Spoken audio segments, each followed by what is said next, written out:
प्राचीन जेरूसलेम की रात में गहरे नीले आसमान के बीच एक असाधारण चमकदार तारा पूर्व दिशा में उभरता है। यही रहस्यमय प्रकाश सदियों से स्टार ऑफ बेथलहम की पहेली बना हुआ है। 3 मैजाई रेगिस्तान पार करते हुए इसी तारे का पीछा कर रहे हैं। उनमें से एक उस तेजी से चमकते प्रकाश की ओर इशारा करता है, मानो आसमान कोई दैवी संदेश दे रहा हो। कहानी आधुनिक विज्ञान की ओर मुड़ती है। आसमान में उभरता हुआ बृहस्पति अपनी पूरी चमक के साथ दिखाई देता है, जिससे लोग सोचने लगते हैं कि क्या यही क्रिसमस स्टार था।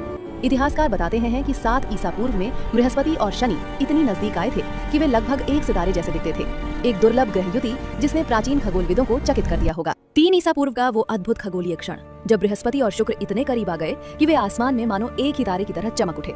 ऐसी दुर्लभ और तेज रोशनी जिसे देखकर कोई भी आकाश दर्शक दंग रह जाता। लेकिन रहस्य यहीं खत्म नहीं होता। एक सिद्धांत ये भी कहता है कि शायद ये किसी सुपरनोवा का प्रकाश था, एक ऐसा महाविस्फोट जिसने अचानक आकाश में एक नया तारा जगा दिया जो कई हफ्तों तक दिखाई देता रहे। इस रहस्य को और दिलचस्प बनाती है 5 ईसा पूर्व की वो चीनी खगोलीय रिपोर्ट जिसमें एक असाधारण चमकदार धूमकेतु का वर्णन मिलता है। कई वैज्ञानिक मानते हैं कि संभव है वही स्टार ऑफ बेथलेहम रहा हो। NASA के शोधों के मुताबिक वो धूमकेतु पृथ्वी के इतना नजदीक आया होगा कि कुछ क्षणों तक वो आसमान में लगभग स्थिर दिखाई देता, मानो पृथ्वी का घूमना और धूमकेतु का रास्ता एक दूसरे से तालमेल खा गए हों, बिल्कुल उसी तरह जैसे बाइबल में बताया गया है। सच तो ये है कि ये पहेली आज भी पूरी तरह सुलझी नहीं है। कुछ रहस्य समय के साथ धुंधले पड़ जाते हैं, पर भविष्य अभी भी अनगिनत कहानियां अपने भीतर छिपाए बैठा है। So, see you in the next story. Thank you for watching.